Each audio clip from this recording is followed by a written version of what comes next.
You know them by their swords and the red cross emblazoned on their white mantles, the Knights Templar, God's holy warriors, forged in the fires of the Crusades.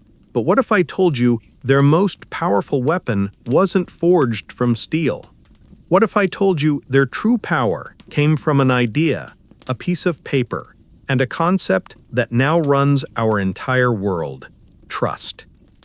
This is the incredible, true story of how an order of warrior monks accidentally became the world's first multinational bankers, how they grew richer and more powerful than kings, and how that very power led them to one of the most brutal betrayals in history.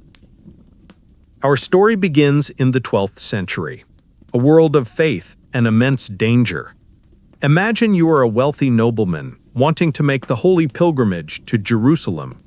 It's a journey that could take over a year across treacherous seas, pirate-infested waters, and bandit-filled roads.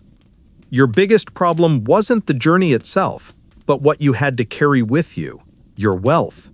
Carrying a chest full of gold and silver to fund your entire trip was like painting a target on your back.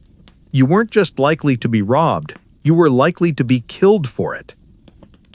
The Knights Templar, originally formed to protect pilgrims on these roads, devised a solution so revolutionary it would change the world.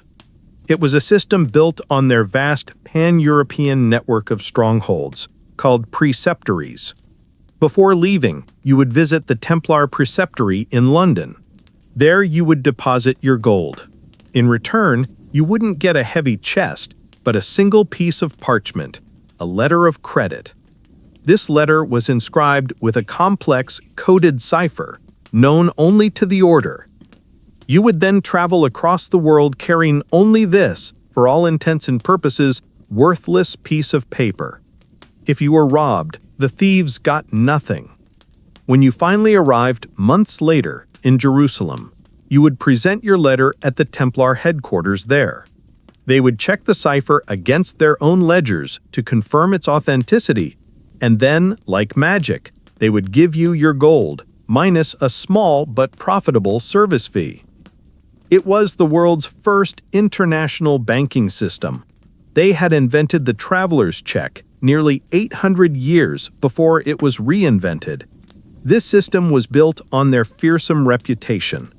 They were the one institution that was trusted everywhere. They were fanatical monks sworn to poverty, and terrifying warriors who would die before they betrayed their duty. Soon, this service exploded in popularity. But it didn't stop there.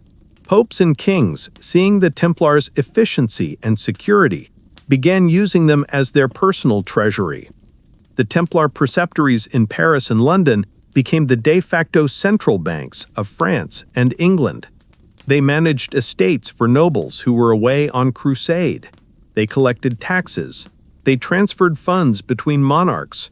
And yes, they began to give out loans, becoming the financiers for the wars and ambitions of all of Christendom. They weren't just a military order anymore. They were a massive financial corporation, an international power unto themselves. They owned a massive fleet of ships, vast tracts of land, and castles all across Europe.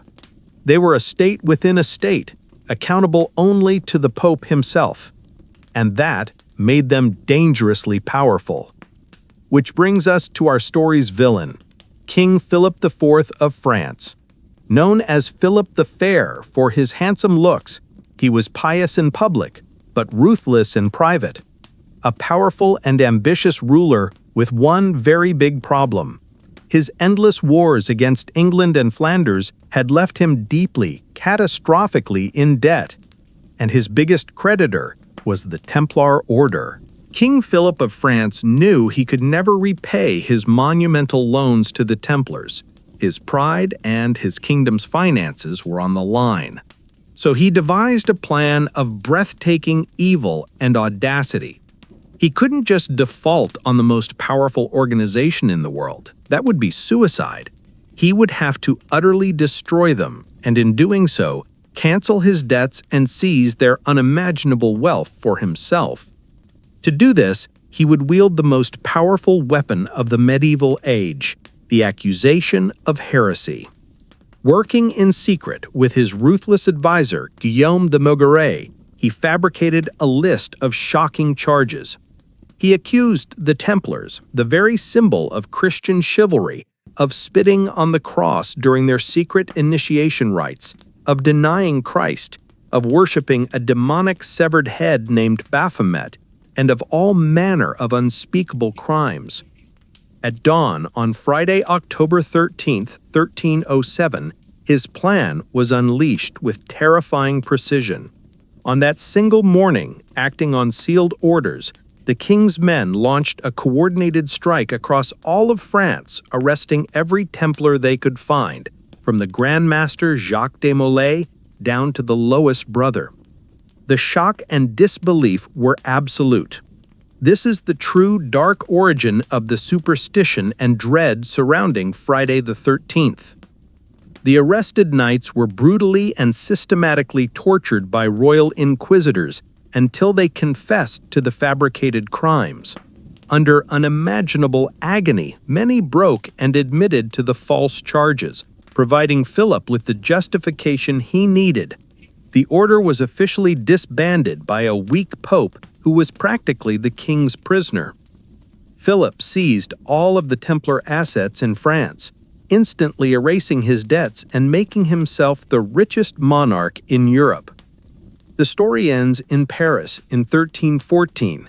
The last Grand Master Jacques de Molay, after years of imprisonment, was brought before a crowd and sentenced to be burned at the stake. As the flames rose around him, legend says he broke his silence and issued a terrifying curse, declaring that King Philip and the Pope would meet him before God within the year to answer for their crimes.